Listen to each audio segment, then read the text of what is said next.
Trovador es la 17ª ópera de las 24 que nos ha dejado Verdi y desde luego fue la más popular de todas las suyas durante su vida, pero no ya en Italia, en todo el mundo.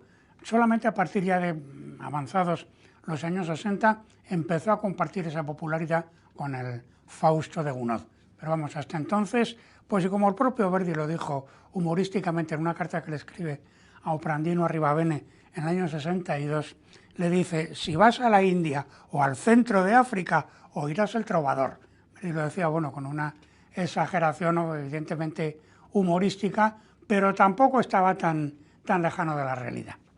El caso es que, bueno, es el último libreto de Salvatore Camarano, que fue el libretista más importante, el libretista italiano más importante después de Felice Romani, y que, bueno, fue el autor de 40 libretos, el primero de ellos y el más famoso, desde luego, que fue el tercero suyo y el primero que fue una ópera de éxito, fue La Lucia de la Mermur, de Donizetti, ¿verdad?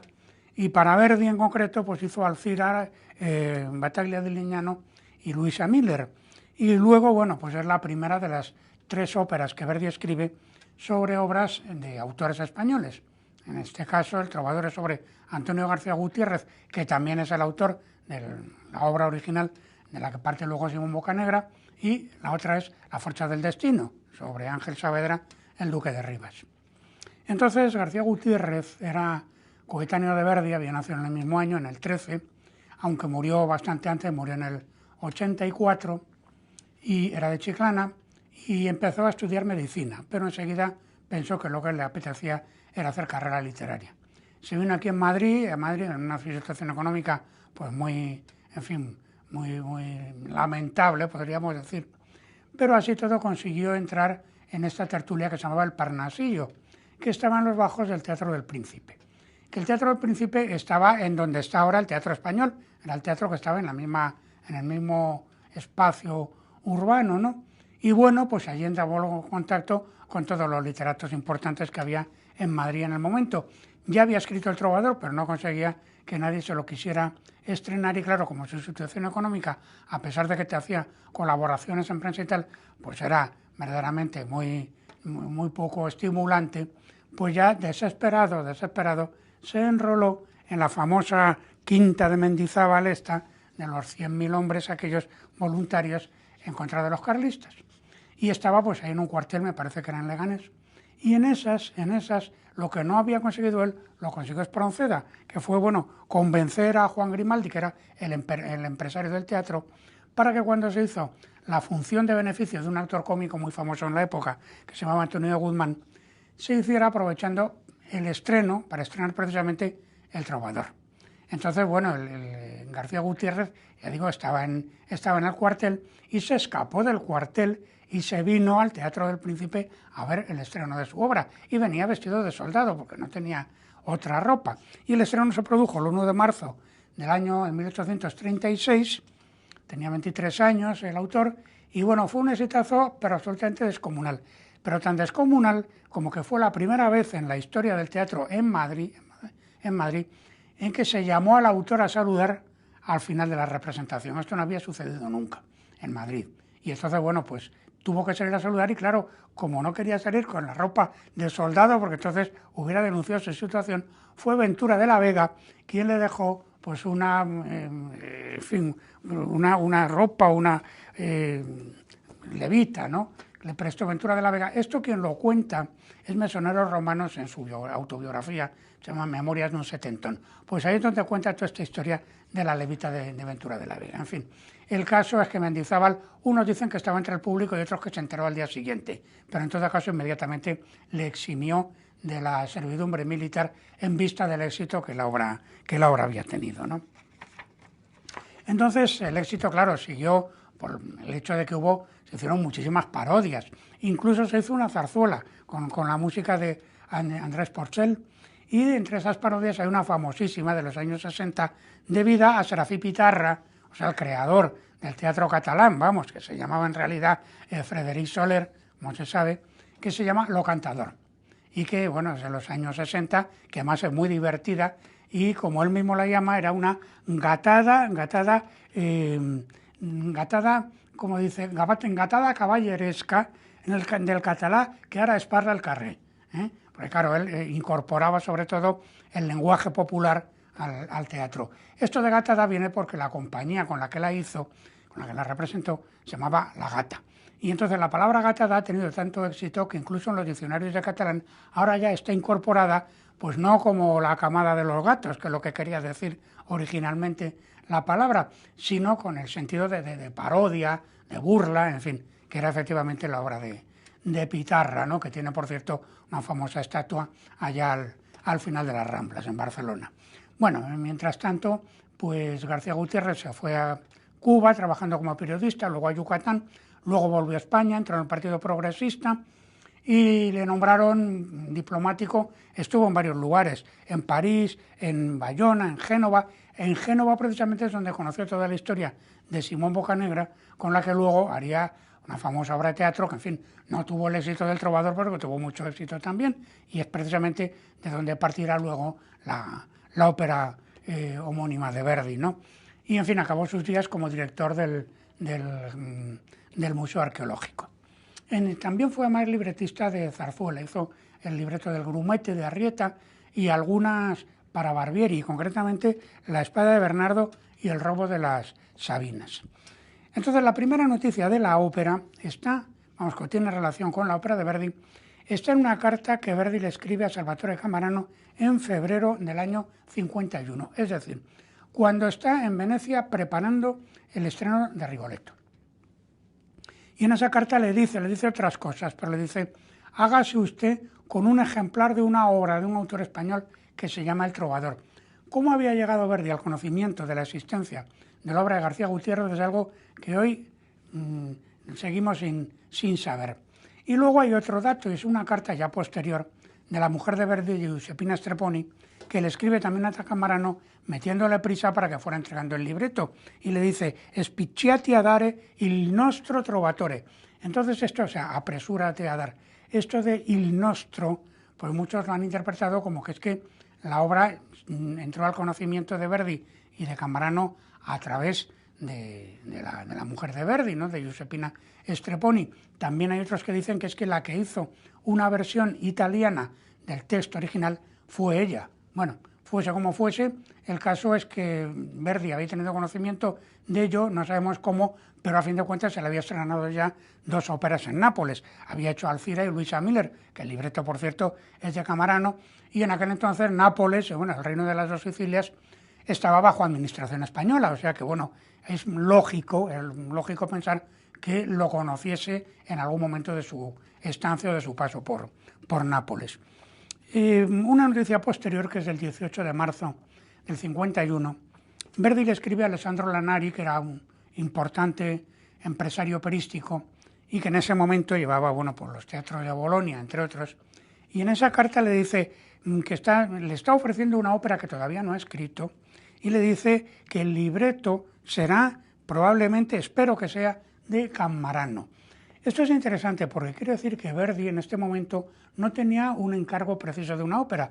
La idea de hacer un trabajo sobre el Trovador parte de él y luego empieza a ofrecerlo a distintos teatros, que es una cosa completamente diferente de cómo había trabajado hasta el momento presente. En fin, el caso es que el libreto se iba... Camarano estaba muy mal de salud, el libreto se iba retrasando y Verdi además tuvo una serie de problemas personales en ese mismo año de importancia.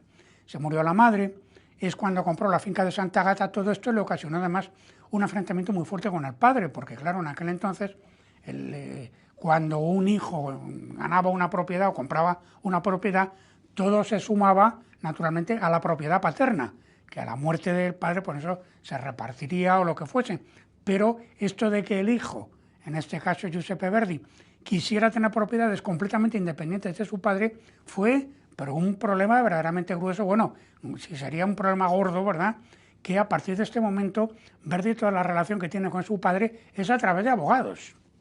Es una situación verdaderamente violenta. Y además de todo eso, pues tuvo un problema con Ricordi, porque Ricordi no había querido negociar con él los derechos de traducción de Luisa Miller para hacerla en Francia, y entonces Verdi reclamó, en fin. En el año 51, el invierno del 51-52, Verdi y la mujer estuvieron en París y allí en París recibió un encargo que luego se materializaría en la primera obra que hace para la Ópera de París, Las Vísperas Sicilianas. Recibe otro encargo de Venecia, y el encargo de Venecia, bueno, es de Carlo Marchari, que era el presidente del teatro, que ese encargo luego se va a materializar en la Traviata. Y hay otra posibilidad que por desgracia se queda en nada, que es una ópera precisamente para Madrid, pero que luego eso no llegó a mayores.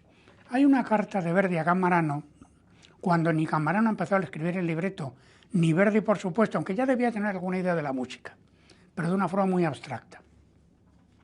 Esta carta se cita siempre, es interesantísima, es del 4 de abril del 51, y digo que es interesantísima porque Verdi venía ya entusiasmado del éxito de Rigoletto, que es probablemente la ópera más original, desde el punto de vista formal, de todo el repertorio italiano del 900, vamos, hasta que llegamos a Falstaff, ¿no? Y en esa carta lo que le escribe Verdi a Camarano es lo siguiente, le dice: si en las óperas no hubiera cavatinas, ni duetos, ni tercetos, ni coros, es decir, si todo fuera de una sola pieza, por decirlo así, yo encontraría la idea muy razonable. Por esto le pido que, si puede evitarlo, la obra no comience con un coro, porque todas las óperas comienzan con uno. Estas piezas añadidas, con cambio de escena, me parecen piezas de concierto y no partes de una ópera. O sea, esta idea de una obra totalmente en continuidad es absolutamente insólita en todos los planteamientos operísticos de la época. Y viene, evidentemente, la idea de Verdi de desarrollar pues, lo que había comenzado ya en Rigoletto. Y claro, por esto llama mucho más la atención que precisamente el caso de Trovador es justamente lo contrario. Es la ópera, desde el punto de vista estructural, belcantista por antonomasia. Son todos números cerrados, son todos dúos, tercetos, arias, concertantes, en fin. Tiene pues justamente todo lo contrario de lo que él dice en la carta. En parte por el libreto del propio Camarano y en parte porque Verdi en último extremo se fue amoldando a ello, en fin. Verdi, uno de los teatros a los que ofreció la obra que todavía no estaba escrita, por otra parte, el Trovador, pues fue el San Carlo de Nápoles, pero no llegó a un acuerdo, porque el San Carlo parece ser que le pagaba del orden de 3.000 ducados napolitanos, que esto debía ser entre 12 y 13.000 liras austríacas aproximadamente. A Verdi, el primer contrato que había tenido para la Fenice en liras austríacas era de 14.000 liras, entonces Verdi no estuvo de acuerdo y no consiguió aumentar el monto de lo que se le ofrecía. Total, cuando Verdi había hecho el contrato para Rigoletto con el teatro de la Fenice, uno de los codicilos decía explícitamente que el libreto correría a cargo del compositor. Y claro, esto es una absoluta novedad, porque hasta entonces los teatros le daban al compositor el libreto ya hecho, porque tenían normalmente los teatros importantes un cuerpo de libretistas. Pero esta idea de Verdi es totalmente nueva porque le deja las manos absolutamente libres para elegir el tema, para elegir el libretista y naturalmente para discutir con el libretista todo lo que haga falta acerca de la escritura concreta de cada libreto. Y entonces Verdi, pues precisamente le ha ofrecido a Camarano 500 ducados austriacos, 500 ducados napolitanos, o sea, españoles, ¿no?, para la confección o la escritura del libreto. El problema es que el pobre Camarano se murió el 17 de julio del 52 y quedaba por redactar gran parte del último acto y por pulir algunos aspectos del tercero. Y entonces se había quedado el libreto pues sin terminar. Y fue Verdi el que tuvo que entrar en contacto con otro escritor que, bueno, era profesor en una escuela de caridad, que se llamaba Emanuel Bardare, que era, bueno, pues 7 años más joven que Verdi, y que es el que acabó el libreto del Trovador, y es precisamente con el que Verdi había trabajado cuando Rigoletto se estrenó en Nápoles, y la censura napolitana, que claro, como era un territorio español, era la peor de todas las italianas, era la más intransigente, pues había habido que cambiar todos los nombres de los personajes, en fin, total, que el Rigoletto se estrenó en Nápoles con el título de Clara di Pert, y el que tuvo que hacer esa adaptación fue precisamente Emanuel Bardare.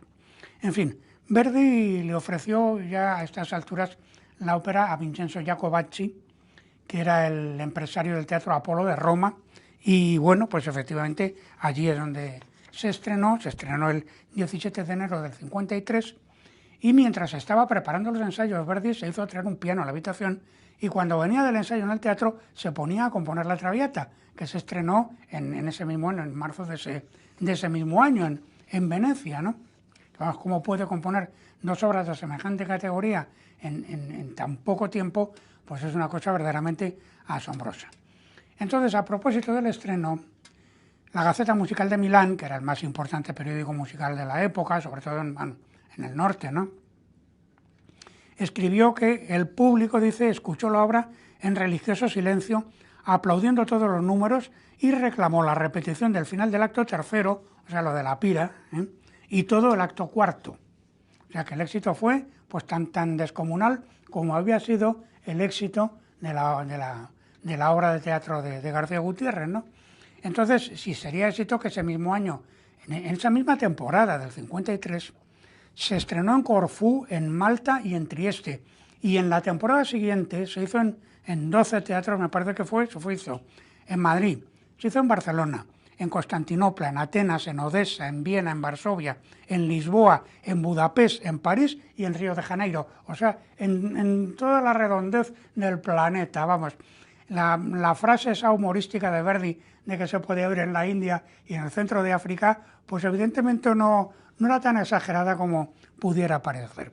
Muchísimos fragmentos, por lo demás, claro, como es una obra de números cerrados y además de melodías bellísimas, bueno, porque la exuberancia melódica del trovador es absolutamente incomparable, pues claro, tiene una estructura rigurosamente simétrica, eran muy fáciles de adaptar a los organillos callejeros y esto hizo, claro, que el trovador se hiciera inmediatamente pues muchísimo más popular de lo que ya venía siendo, ¿no? El libreto de Camarano es muy fiel a la obra de García Gutiérrez, que la obra de García Gutiérrez está escrita, que es algo muy del romanticismo, del breve tiempo del romanticismo español, parte en prosa y parte en verso.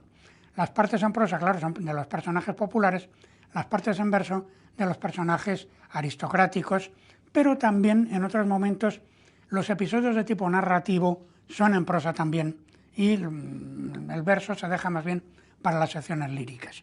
En todo caso, el libreto de Camarano, ya digo, es extraordinariamente fiel a la obra de García Gutiérrez. Es que incluso hay frases que están tomadas literalmente y traducidas, muy bellamente traducidas, porque el libreto de Camarano es muy bello desde el punto de vista poético, ¿no? Por ejemplo, lo primero que canta Leonora cuando pisa la escena, cuando dice lo de «Tacha la notte placida e bella il ciel sereno, la luna, el viso argenteo mostraba lieto y pieno». Eso es una traducción directa de una frase de la obra de García Gutiérrez. Lo que pasa es que en la obra de García Gutiérrez quien dice esas palabras es Manrico, no Leonora, y lo dice ya bien avanzada la obra, recordándole a Leonora el primer encuentro que habían tenido. Ahora resulta que en la obra de Verdi es Leonora quien lo canta, contándoselo a la comprimaria, ¿no?, a la criada o a la amiga que hace de acompañante en esa escena. Pero las frases son prácticamente las mismas. La única transformación importante es la desaparición de un personaje que, bueno, pues tampoco pasa nada si desaparece, que es el personaje de Don Guillén de Sesé, que es el hermano de Leonora y el que está empeñado en que ella se case con el conde, ¿no?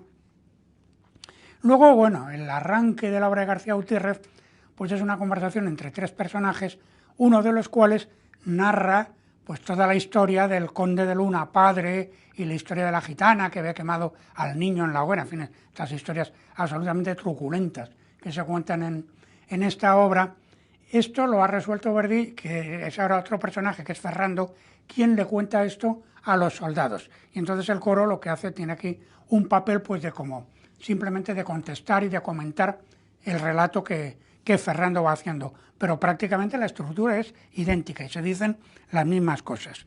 Ciertos episodios que en la obra de teatro son narrados, aquí se ponen en escena y al revés. O sea, lo que hay es un juego de cambio de puntos de vista, pero ya digo, es extremadamente fiel a la obra de García Gutiérrez.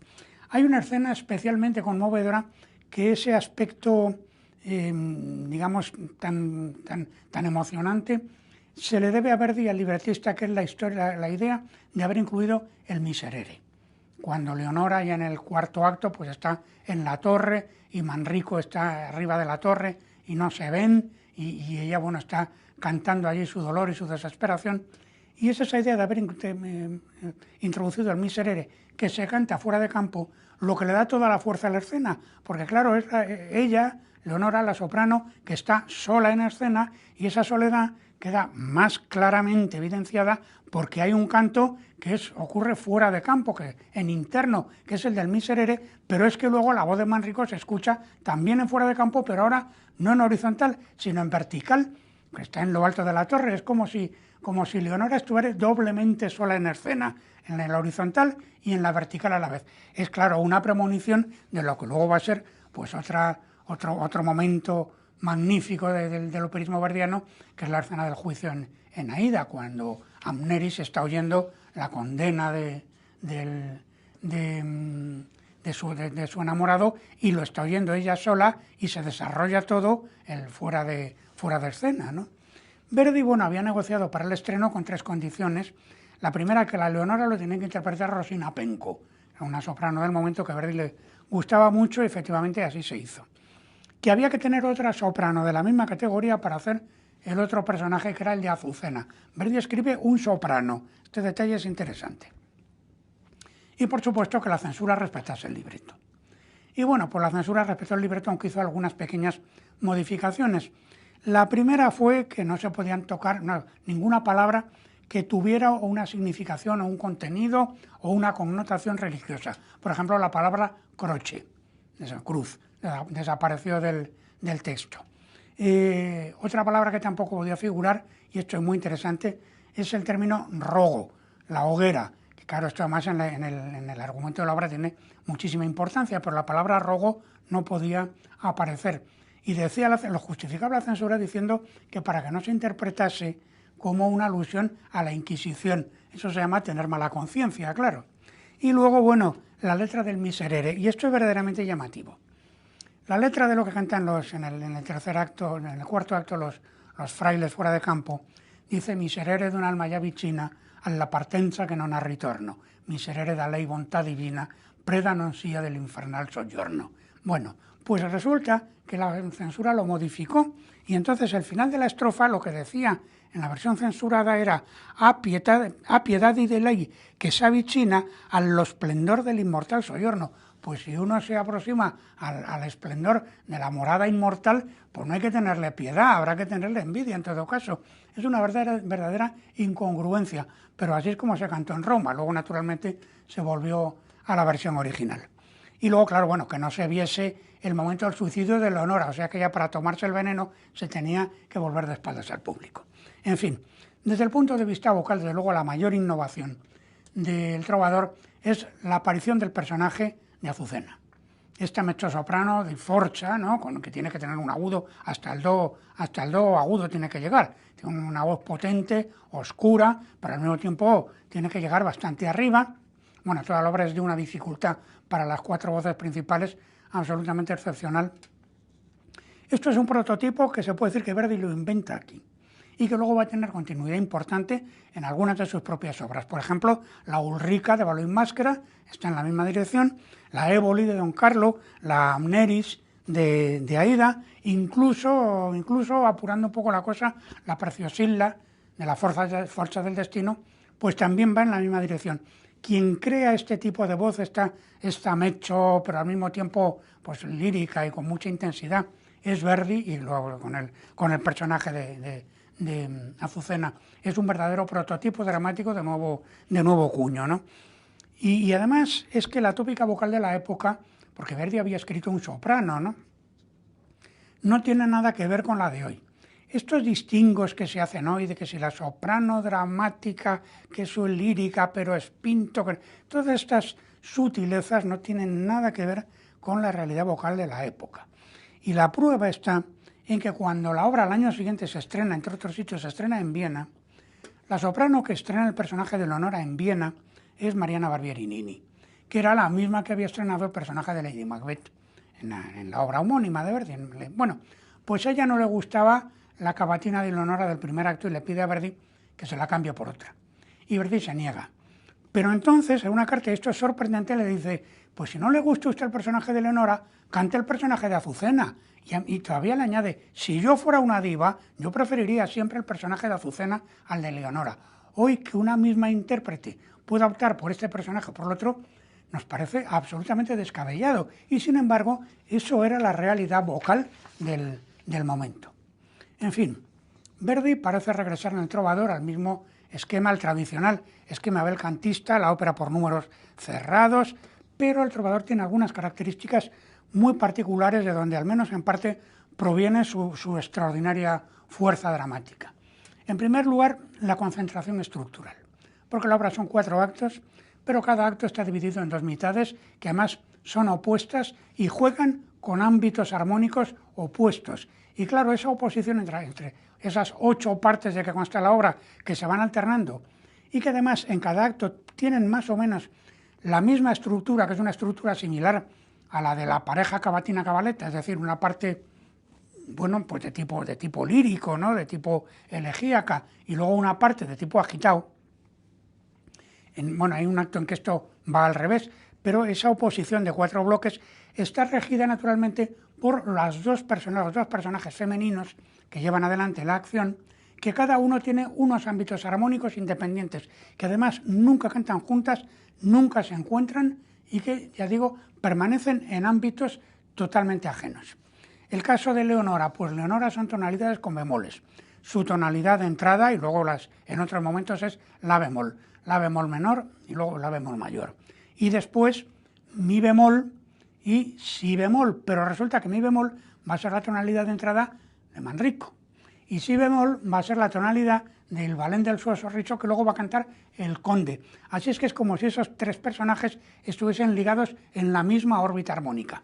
Y por su parte Azucena tiene un ámbito armónico más complejo porque su tonalidad principal es mi menor, pero claro, el relativo de mi menor es sol mayor. Esa es la tonalidad que emplea en su gran dúo del segundo acto con Manrico, con su hijo, y luego ya subsidiariamente do mayor y la menor. Es decir, en Azucena hay como una panoplia armónica un poquito mayor, un poquito más amplia que en el caso de Leonora. Naturalmente, esto del mi menor, en el caso de la gitana, pues tiene su explicación de una forma, bueno, digamos, culturalmente convencional en la época. Porque, claro, a lo que está aludiendo es no a la música tonal, sino a la música modal, concretamente al modo de mi. El modo de mi es el modo frigio, que el modo frigio es precisamente el modo del cante flamenco. Pero, claro, la tonalidad de mi menor no tiene nada que ver con el modo frigio, porque claro, la organización interválica es distinta. Pero todavía en la época quedaba como un poco ese eco de asociar el mi con este exotismo del cíngaro, ¿no?, en este caso concreto. Es un poco como pasaría, como también había pasado con la tonalidad de fa mayor, que era una forma de aludir al modo lidio y la idea de lo pastoril, pero claro, el modo lidio tiene ahí un tritono que lógicamente en la escala tonal pues eso ha desaparecido. Pero en fin, todavía la cosa se conservaba mucho después, porque sin ir más lejos, en la Carmen de Bizet, la chanson bohemienne que canta ella, esa especie de seguidilla tan bonita que canta, eso está en mi menor también. O sea que es que ahí se conserva incluso esa retórica, aunque ya no tiene nada que ver con la modalidad, pero bueno. Y claro, Leonora, por ejemplo, pues su presentación la hace, su cavatina de presentación, y lo que canta después, frases largas, muy sensuales, una extraordinaria belleza melódica, y esto es una genialidad por parte de Verdi. Está en la bemol menor y luego mayor. Bueno, pues la voz no da la nota la bemol literalmente hasta el último compás. O sea que es que toda la melodía es como si fuera una frase única. Que claro, se está escuchando y está uno con, vamos, casi sin respiración escuchando hasta que acabe la melodía, porque solo en el punto final alcanza la melodía su reposo. Y pasa un momento, hay un momento cuando canta lo de Diversi Melancolci, que está sobre la nota la bemol, pero ese la bemol en ese momento es el tercer grado de la tonalidad relativa de fa menor, con lo cual, claro, se oye el la bemol, pero el la bemol no desempeña el papel de tónica. Es una cosa de una habilidad por parte de Verdi de la escritura melódica absolutamente asombrosa, admirable. Y por su parte, con un fuerte contraste El personaje de Azucena funciona con un melos que está siempre volviendo sobre una misma nota, en el caso concreto el mi, cuando ella canta lo de Estri de la Vampa, que es la canción, porque en realidad no es un aria, es una especie de canción característica con la que el personaje de la chíngara, de la gitana, se presenta en escena, y está girando siempre sobre una misma nota, que es el mi. Pero es que cuando Manrico aparece en escena, que no aparece en escena, aparecen fuera de campo, cantando lo de Deserto sub la terra, también está oscilando sobre una misma nota, que en ese caso es mi bemol. Y claro, ahí está muy bien por parte de Verdi, es que genial, porque claro, él canta con una direccionalidad que tiene que ver con su madre, pero luego lo hace en la tonalidad de la amante. Entonces está como en dos mundos a la vez, en el mundo rítmico-melódico de la gitana, pero al mismo tiempo en el territorio armónico del personaje aristocrático. A todas estas, claro, el personaje de Azucena entra en escena en mi menor, y mi menor ha sido precisamente la tonalidad con la que en su racconto, Ferrando, en el comienzo del primer acto, nos ha contado toda la historia de la madre de la gitana. Y entonces, claro, tonalmente hablando, es como si la gitana estuviera ya en escena antes de aparecer en escena. Son unas sutilezas de construcción por parte de Verdi que, claro, hacen lógicamente eso, ¿no? Y la extraordinaria belleza melódica de toda la obra, que es lo que le dan esa increíble categoría y ese vamos, culmen de un determinado estilo musical. La obra de García Gutiérrez, en su momento, pues bueno, tuvo opiniones encontradísimas. Bueno, en su momento un poco después. Por ejemplo, para Zorín decía que era una obra deleznable. Pero, por ejemplo, Clarín, o sea, Leopoldo Alas, ¿verdad?, dice que junto con el Don Juan Tenorio es la mejor obra del teatro español. O sea, que son dos ideas tan absolutamente opuestas, y esto se da en el mundo de la ópera también. Hay autores que, bueno, como Charles Osborne, que dicen que el Trovador es la apoteosis del belcantismo romántico, y es verdad, es un poco como si hubiese borrado a todos los, si queremos hablar del belcantismo romántico, el ejemplo por antonomasia es el Trovador, ¿no? Y al mismo tiempo, pues hay otros como Edward Hanslick, que tienen una opinión completamente contraria, pero como muchas veces pasa, los de las opiniones contrarias muestran aspectos de la obra que son precisamente profundamente definitorios. Hanslick en un momento dado dice que esta obra, dice, arroja a sus personajes al escenario con la violencia de un disparo de pistola, dice. Y esto es verdad, y además es una de las grandes virtudes precisamente del Trovador, porque en el Trovador es que se desarrolla todo a una velocidad absolutamente de precipicio, es que no hay un solo instante de sosiego, y además tiene una intensidad musical y una intensidad dramática absolutamente fuera de, más allá de todo encarecimiento.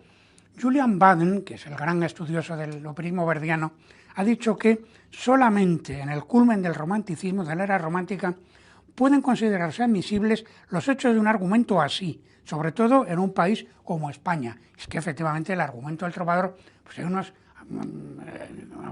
acontecimientos de una truculencia, bueno, que arrojen a un niño vivo a una hoguera, o sea, es que es de una truculencia verdaderamente feroz. Y a eso hay que añadirle que toda la obra transcurre de noche. En el Trovador siempre es de noche, y eso le da una cualidad absolutamente onírica, podríamos decir que es como una pesadilla, y esto nos permitiría clasificar esta genial obra de Verdi, pues como una obra, ¿cómo podríamos decir?, que pertenece podríamos hablar de la ópera gótica de Verdi, entendiendo este término en el mismo que se usa para referirse a los cuentos, yo que sé, de Edgar Poe o de Sheridan Le Fanu. Pues exactamente esta es la ópera gótica de Verdi, con mazmorras, con brujas, con encantamientos, con suplicios, en fin, tiene todo un aire onírico y punto menos que terrorífico.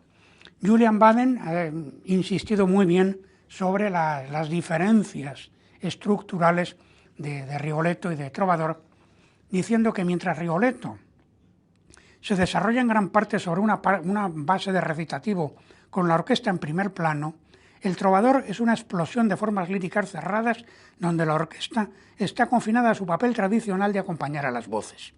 Mientras Rigoletto está concebida como una acción continua, como si fuese teatro hablado, y tiene mucha razón, el Trovador es un drama de momentos y de efusión. Y es verdad, podríamos decir que el Trovador es algo así, pues como un daguerrotipo o como un bajorrelieve en que los personajes muestran toda su intensidad, toda su agitación y al mismo tiempo siento una obra extraordinariamente agitada, curiosamente también hay una profunda inmovilidad en ella, ya digo, como si se tratase de los personajes de un bajorrelieve. En suma, y por concluir, podríamos darle la palabra a George Bernard Shaw, el gran escritor británico, que era un grandísimo crítico musical, dicho sea de paso, que define el trovador en estos términos. Dice que el trovador es en efecto única, incluso entre las obras de su autor y de sus compatriotas. Es rápida en la acción y perfectamente homogénea en la atmósfera y en el sentimiento. Tiene una potencia absolutamente trágica, una penetrante melancolía y un pathos intenso que no pierda la dignidad ni un solo instante.